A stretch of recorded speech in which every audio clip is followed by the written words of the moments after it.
So I won't explain directly what is the work energy theorem. I'll do a mathematical derivation, and at the end of the derivation, we will see what the interpretation of it actually tells us. Okay. So let us say that there is a force F that acts on an object. Okay, so there is an object and a force F acts on that object, and the object undergoes some displacement while the force continues to act on it. So this is the information that we have.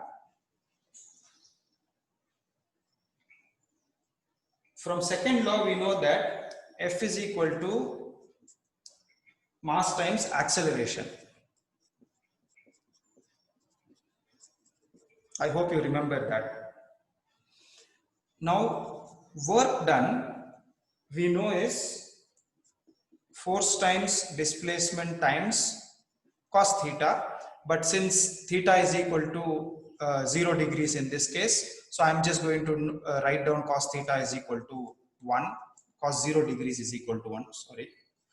So therefore I'm going to ignore that section. Okay.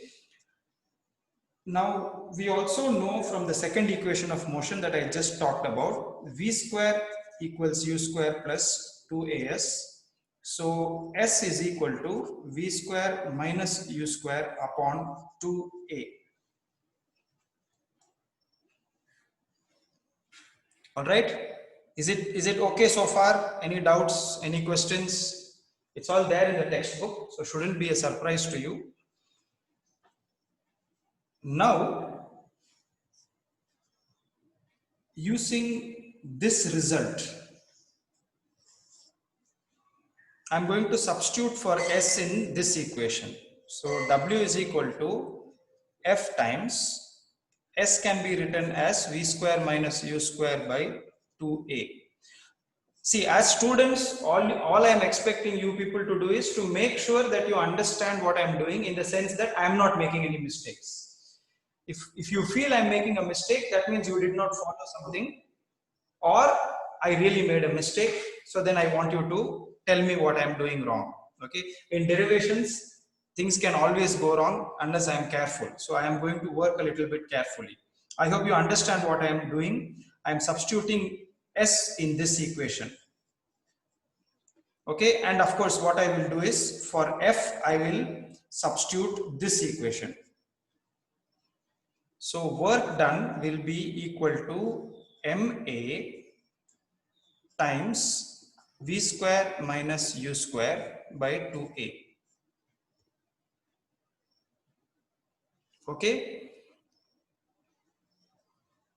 Now,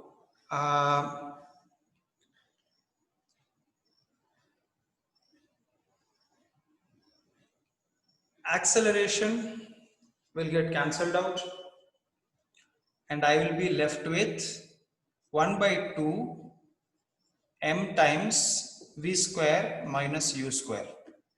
Okay, which can of course be written as half mv square minus half mu square. What is this equal to? This is equal to the work done.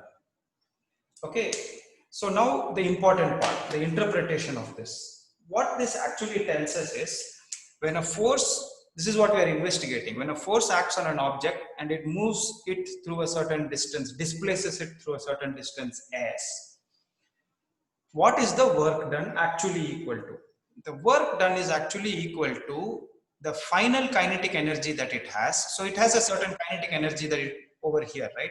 So this was the initial velocity u. It was moving with some initial velocity u, and it ended up with some final velocity v. Presumably that final velocity was greater. So I'll just draw a slightly bigger arrow. The blue arrow represents velocity.